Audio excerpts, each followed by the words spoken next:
Hi, I'm Alex Cheatham. This is my little interview thing for UCLAN about film production. So yeah, I've just actually filmed this and it's not recorded.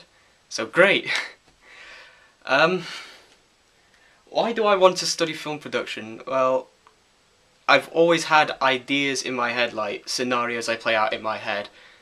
And like, I've never been able to like materialize them, whether it's in the form of like music or a drawing or anything like that. I've never been able to do that. And then doing media, especially this year, we go out and make a film, a short film. Is like, it realised that it told me that you can be creative in other ways other than being good at drawing or good at music. It like showed me like how I can put my ideas into perspective to other people and like show them off to people and like show off my imagination and my talents and my thoughts in a more expressive way. And I think loving film as well, like I personally love films, like being able to make my own films and like do that for a living, it'll just mean the world to me. Just like doing what I love for and what I'll enjoy for the rest of my life, I will love it. So yeah, that's really why I want to do film production.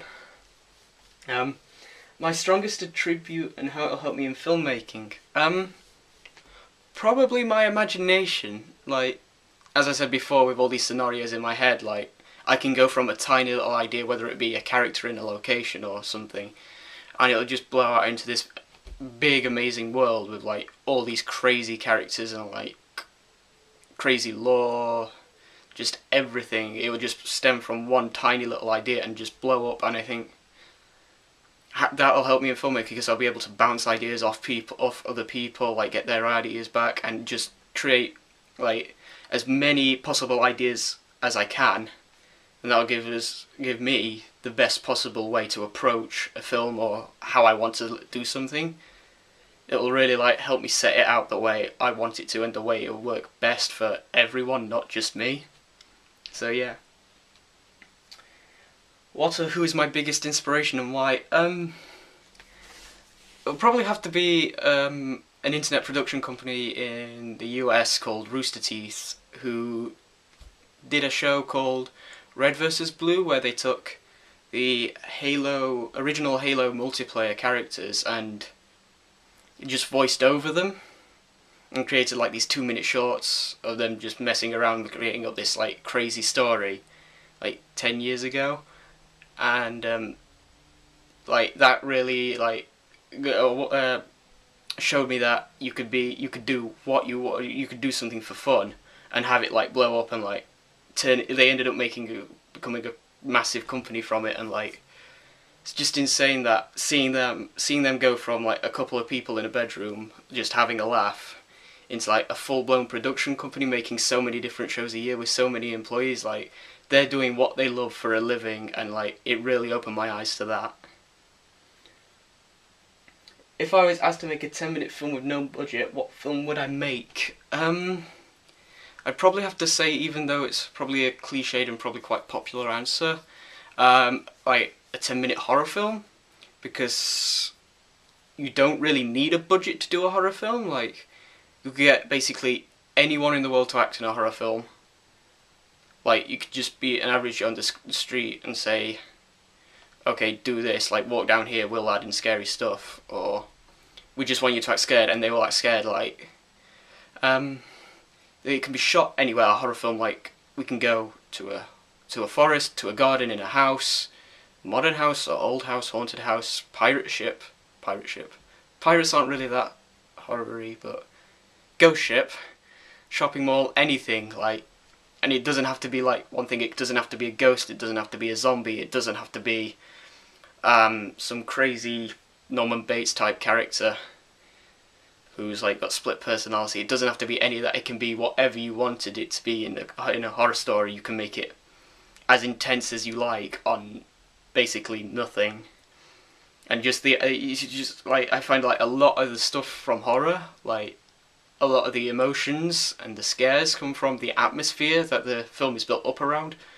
So you definitely don't need like massive budget. You don't need to be having like insane sets to create a spooky atmosphere or a scary atmosphere. You can just put a camera in the dark with someone alone and like you've instantly got that tension of what's in the shadows, what's lurking there. You don't know what's going to happen. So yeah, a horror film would definitely be a challenge on a small budget, but it would definitely be possible and possibly very scary or hilarious depending on how you look at it. What is your most memorable film scene and why? I'd have to say the ending to Psycho, where Norman Bates is sat in his jail cell. He's just sat with his head down like that, and the fly's buzzing around him, it lands on him, and his mother's voice is actually monologuing over the top of it. And at least she says, look at him. They would say to him, oh look, he wouldn't even harm a fly. As if like, say the mother's harmless, but Norman's not. But Norman thinks he is the mother, and then the way the scene ends with Norman just looking up at the camera, just staring straight into the camera, and his mother's body superimposed over the top of him, it just sends shivers down my spine every single time. It's so like creepy and scary and like, whoa, that's spooky. So it's just sort of mind-blowing for such a simple scene and such a simple shot. It's just amazing to me and just catches me off guard every time I watch it. It's just like, wow, that is amazing. My computer went off. Describe a memorable moment or event in your life and why it has such a big impact on you. Yeah, when I was about 15, I got a chance to play with my favourite musician called Ginger Wildheart. He was running this competition where you could go, you were selected to go down to the sound check and everything. You got to play guitar with him, and like it was like it was the first time I had ever been to a gig, the first time I had ever been in a concert venue, and I remember going down and just thinking, okay, I'm way out of my depth here. I'm 15. Everyone around here is like twice my age. It's just they're so, they know everything about this sort of job perfectly, and it was like really being thrown into the deep end. I had to be like pushed out my shell so much that day. It gave me a really big confidence boost as well, like knowing that, okay, I can put myself in these situations and know I'll be fine if I just be myself. It's like, it gave me such a big confidence boost that's really helped me be who I am, like establish myself as a person as well. So yeah, that really helped me. So yeah, thanks for listening. Take care.